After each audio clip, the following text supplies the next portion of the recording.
नमस्कार, मी जगदीश देशमुख. जय महाराष्ट्रमध्ये आपल्या सगळ्यांचं स्वागत. बातम्या पाहूया विस्ताराने. सुरुवातीलाच बातमी आहे संभाजीनगरमधून. संभाजीनगरमध्ये शिवसेना आणि अपक्ष उमेदवारामध्ये हाणामारी झालेली आहे. शिवसेना उमेदवार आणि अपक्ष उमेदवार या उमेदवारांमध्ये ही हाणामारी झाली. जिल्हा परिषद पंचायत समिती निवडणुका या पार्श्वभूमीवर ही हाणामारी झाली. तर मुंदडा पोलीस ठाण्यातच ही फ्री स्टाईल हाणामारी झाली आहे. पोलिसांसमोरच ही हाणामारी झाली आहे. त्यामुळे पोलीस काय करत होते असा सवालही या निमित्तानं उपस्थित होतोय. ही दृश्य आपण पाहतोय संभाजीनगरमधील आहेत. शिवसेना उमेदवार आणि अपक्ष उमेदवारामध्ये पोलीस स्टेशनमध्ये फ्री स्टाईल हाणामारी झाली आहे.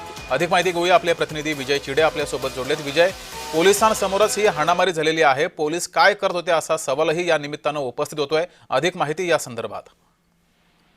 नक्कीच इथे जर पाहिलं तर जिल्हा परिषद पंचायत समितीचं मतदान होतं. त्यानिमित्त दोन गटामध्ये जो आहे तो काल वाद निर्माण झाला होता. त्यावरून ज्यांचे कार्यकर्ते दोन्ही पक्षांचे एक अपक्ष उमेदवारांनी शिंदे गटाचे कार्यकर्ते पोलीस ठाण्यामध्ये या संदर्भात एकमेकांच्या विरोधात तक्रार देण्यासाठी गेले होते. मात्र त्या ठिकाणी जर पाहायला गेलं तर शिंदे गटाचे उमेदवार दिलीप निरफळ आणि अपक्ष उमेदवार मुंदडा या दोघांमध्ये बाचाबाची झाली. थेट हाणमार जी आहे ती पोलीस स्टेशनमध्ये झाली होती. यावेळी जर पाहिलं तर पोलीस अधिकारी देखील त्या ठिकाणी उपस्थित होते. मात्र पोलीस स्टेशन बाहेर देखील मोठा राडा जो आहे तो झाला होता.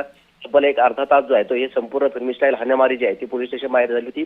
पोलीस देखील त्या ठिकाणी असल्याचे पाहायला मिळतात. पोलीस देखील तर प्रकरण जे आहे ते शांतता करण्याचा प्रयत्न करत आहे. मात्र यामध्ये काही पोलिसांना देखील धक्काबुक्की होत असल्याची व्हिडिओमध्ये जे आहे ते समोर येत आहे. मात्र विजय, यानंतर पोलिसांनी काय कारवाई केली आहे?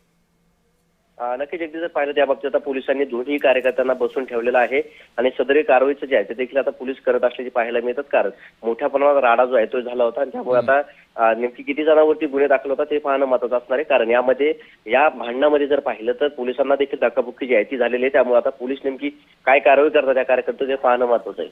जगदीश, धन्यवाद विजय दिलेल्या माहितीबद्दल.